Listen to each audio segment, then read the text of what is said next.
Hey dudes, welcome to Splat from the Past, the only 80s themed horror and sci-fi show where things can get totally radical. Now today, I will be welcoming back Reggie and Gigi Bannister from the Phantasm movies, and I'm having them on today to promote their upcoming appearances. They will be at Days of the Dead in Louisville, Kentucky, August 30th to September 1st, and Son of Monsterpalooza in Burbank, September 13th through the 15th. And I'm having them on today because not only do I want them to promote those dates, but I also want to talk about the legacy of Phantasm. It's a milestone year, the 40th anniversary. Who would have thunk that this little gem of a horror movie would become so iconic and spawn as many sequels as it has? 5 of them, the Golden 5 sequels. And I am so honored and excited to have them back on the podcast today. So yeah, here is my new interview with Reggie and Gigi Bannister. Hello? Hey Gigi, it's Tommy. Hey Tommy, how's it going? It's going great. How are you? I'm good. So I'm going to put you on the phone with Reg, and then I'm going to grab the other phone, okay? Okay, perfect. Hold on. Hey, Tommy.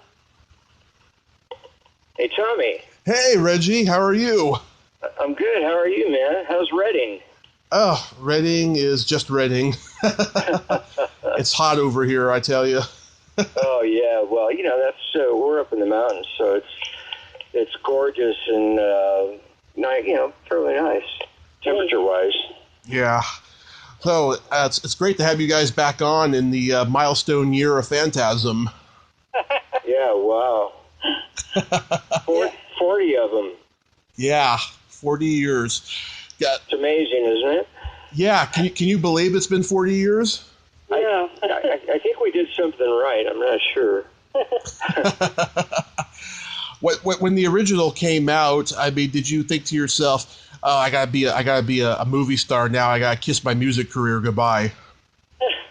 No, actually, I always just, from the time I was a little kid, I always just figured I'd be an actor and a musician the rest of my life. I never figured I'd do anything else, to be honest with you. And I knew I was going to have to, do some other stuff to stay alive, day jobs. But I was always really lucky with my day jobs, and always ended up in, like managerial positions and, positions where I could take time off, go shoot a movie, and then come back and still have my job. So it's been pretty cool. Yeah, well, the guys who came before you, like Sammy Davis Jr., Mickey Rooney, and Milton Berle and all those guys, they did it all in show business, And yeah. It's like no one really does it all anymore like they used to. Yeah, no, that's really true. But, then again, they made big money for everything they did. They had the huge salaries, Well, the guys that you mentioned, they started in vaudeville. They had a long vaudeville family history, and that's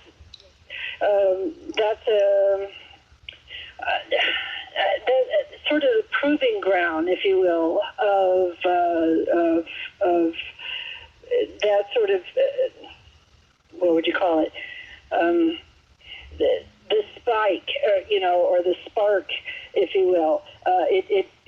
It's the basic training of getting you into, you've got to do what you got to do just to stay alive, And if that means, being a nut on stage or learning music or learning, to do your own stunts, do your own makeup, do your own costuming, whatever it takes, you do it. And, that's Reggie's family. His uncles worked on the Pike in Long Beach when it was in its heyday. So Reggie has that in his blood too. Oh, nice. Yeah, when the original came out, it got kind of a mixed reception. But were you surprised at all that the movie made so much money at the box office past its budget? Yeah, well, terribly surprised, to be honest with you. Because I'd done, a couple other films with Don before. Phantasm was the third film I had done with Don. Of course, right. There was Jim the World's Greatest, and then there was Kenny and Company, where I basically played Don's teacher that he remembered from junior high school, that he really liked, a very cool teacher. And then he came up with Phantasm, and we just went, wow, yeah, this is really cool.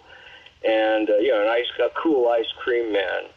And he remembered, and I remembered as well, the ice cream man that used to come through the neighborhood with the jingle bells on the ice cream truck. And he was always really nice guy selling ice cream to the kids and stuff like that. So yeah, it was a cool character, and he just expanded on it with the two brothers, and yeah, it was pretty neat. Did he tell you on the set of one of those other movies that the script existed?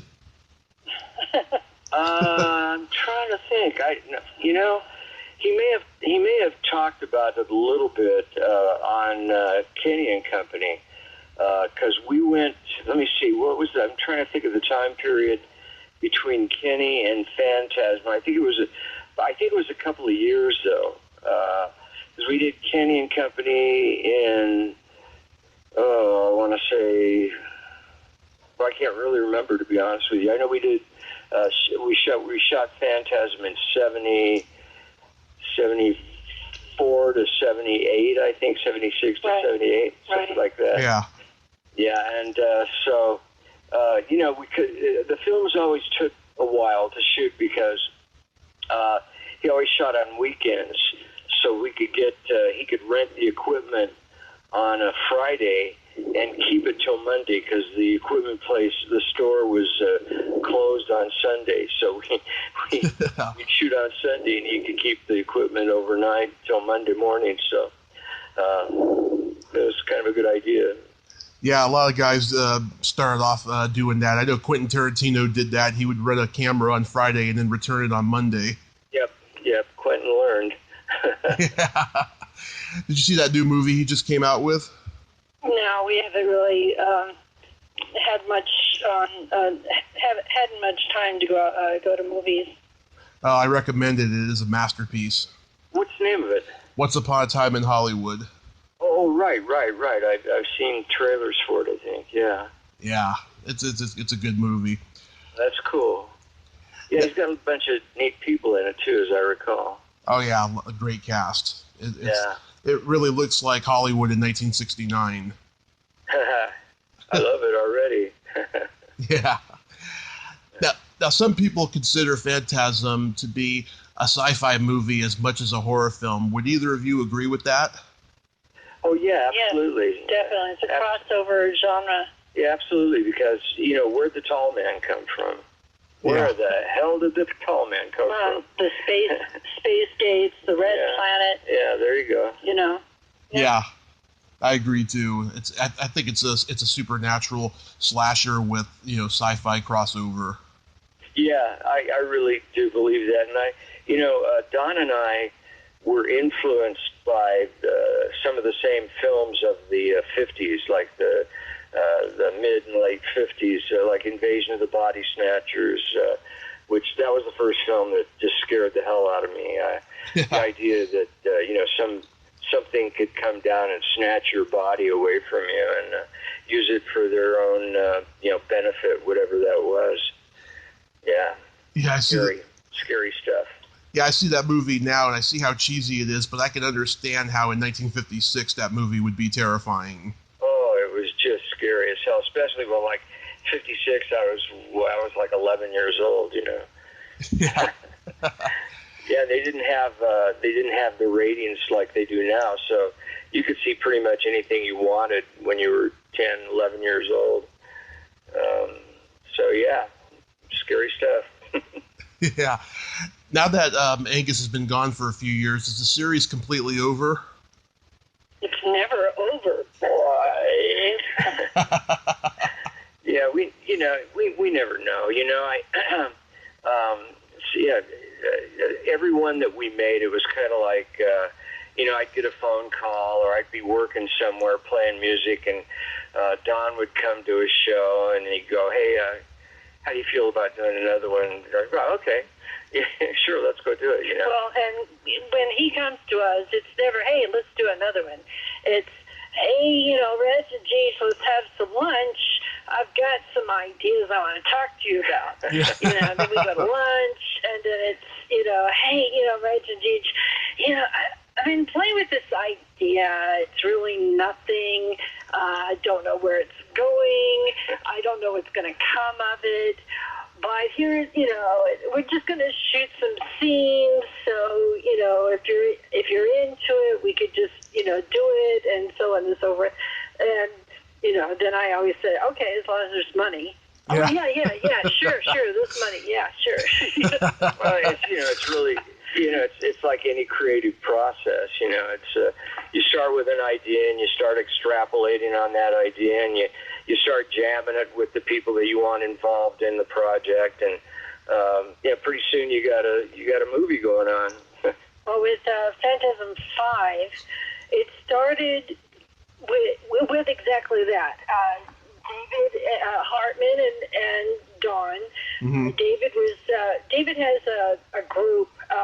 There was the One-on-One Studios. There was some other groups, and he was shooting a series of shorts, and they were really, really very good. And Dawn liked his style, and so he said, "Why don't you, come up with some scenes and we could shoot for Phantasm, and we could shoot it." And David, being a huge Phantasm fan, he went, "Yeah, sure, okay." So he did, and then they shot a little more, and then they shot a little more, and then Don goes, "We could do a webisode." Okay, let's make it a webisode. Yeah. So we all agreed to do Reggie Tales, the webisodes. And then it got to the point when they were editing that it was like, we kind of have too much for a webisode, so let's just go ahead and make it a feature. And David goes, okay, and Don goes, and I want you to direct. At which point, David almost had a heart attack. Yeah. He was like, "What? Who? What? Me?" But that's how Phantasm 5 came about. Wow. So it started out as a webisode, and it turned into a movie. Yes. Wow. It's sort of like I went to a hockey game and a fight broke out. It was like, I went for one thing and came out to something else. But that's why it's such a fan film, and that's not a dirty word, especially among independents. It just shows that, we took something and we ran with it, and we did it in the very essence of independent filmmaking. Right. And that's the way you should do it. If you're an independent, a true independent filmmaker, that's exactly how you should do it. Exactly, I agree. And, it's a good thing you guys made it into a movie, because if it turned into, a web series or something, maybe it would have been canceled quickly, like Ash versus the Evil Dead. Yeah, really. Yeah. And, we're, I don't know if you know or not, but we're in the process of working on a documentary as we speak. Oh, yeah. It's called Women of Phantasm, the documentary with balls. Yeah.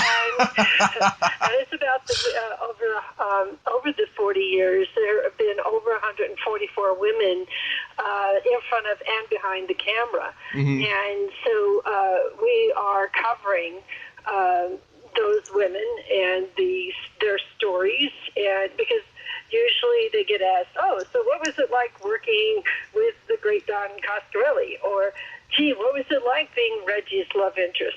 And it really doesn't go much beyond that, and not about their character, not about their enormous training, not about their music careers in a lot of cases. Both Kat and Gloria and some of the others all have musical careers. Kat has Kat and Gloria have enormous dance training behind them. I mean, there's all these stories that made them who they are today, and they're very successful women, all of them. And so we wanted to shine some spotlight on them for a while, and that's what this documentary is seeking to do. And the men who have been influenced by the women of Phantasm or the strong women in their life, and people like Bill Thornberry, who gave a wonderful interview, and Reggie is a co-host on this with me, and nice. So it's making for a really, really good interaction.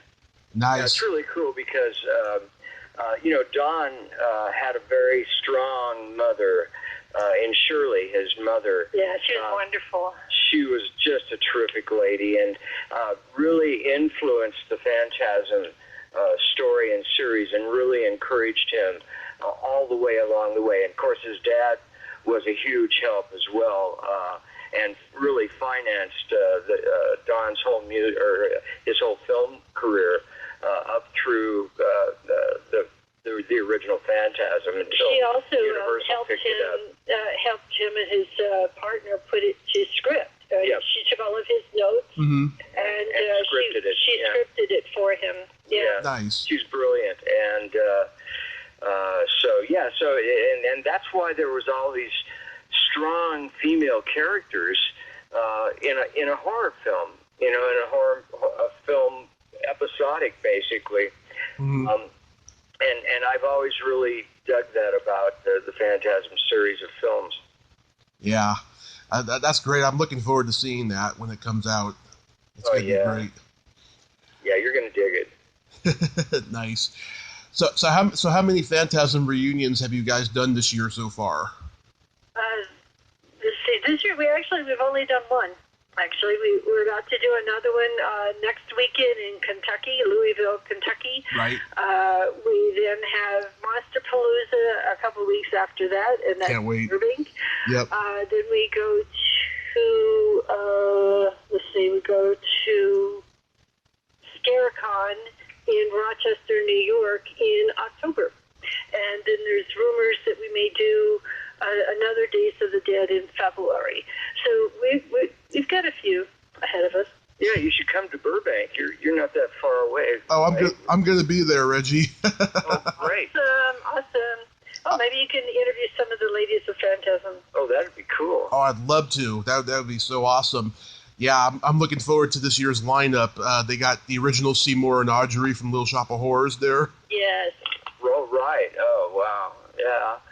Yeah, and then, really cool. We're going to be in the same room with Linda Blair and Andrew Devoff from Wishmaster, which Reggie was also in. And then Reggie and Andrew were also in The Rage together. So, and Andrew also lives up here in Crestline, same area that we do up in the San Bernardino Mountains, and he owns a brewery called Three Marms Brewery, and he's very active in the community as a result. He's very well liked up here. Yeah, he's a great guy. Oh, nice. Yeah. Yeah. Do you ever have that one fan who comes over to the table with all 5 Phantasm posters and he wants you to sign all of them? Yes, actually, and the DVD sets and the CD sets, and we had one guy that wanted us to sign 5 posters and 5 DVD sets all at the same time. Wow. And it's like, we don't mind as long as they're willing to pay $20. I usually will give them a break on that. Yeah, I've been known to do that. Last April, I was at the Pasadena Monsterpalooza, and I did that to Tom Savini. Oh, Tom was my... I started special effects when I was 14. I left home at 14. I passed for 19 for 5 years, and then my first film was... I started out as a special effects and a stunt double And I didn't know bupkis about special effects. I just kind of had to wing it. And so I actually got ideas from some of the stuff I saw Tom Savini do. And so he was my mentor from early on in the 70s. And I reminded him a couple of times. Well, he's been a mentor to so many people, like Greg Nicotero and stuff. Oh, yeah. Oh, sure. Yeah. We have a great photo. It's an old Polaroid that's kind of seen better days, but it's a photo of Greg Nicotero and Reggie when he was in his makeup on The Rage. And they're sitting there with guitars playing music. Yeah, we're jamming. Yeah, it was a lot of fun. Fun photo as well. I'm not surprised. I'm looking forward to seeing the panel you guys are going to do, because it's going to be a whole bunch of you on the stage. I hope they give all of you your individual microphones. The Saturday is the reunion for Phantasm, and then Sunday is the Women of Phantasm. So we'll actually be on stage, and Reggie's also going to do on Sunday at 3:00. He'll be on the Wishmaster panel with Andrew, and then at 5:00 we'll be there for the Women of Phantasm. So. Yeah, you should send Tommy that photo of me and Greg playing guitar. Yeah, I'll try to find it. Yeah, good. Yeah, that would be cool. I'm unfortunately going to be on the road back home on Sunday for the Women of Phantasm panel, but I'll be there for the Saturday one. Oh, great. Well, we're going to be filming it, so we'll try to get you a copy of it. Okay, or I'm sure somebody will film it and put it on YouTube.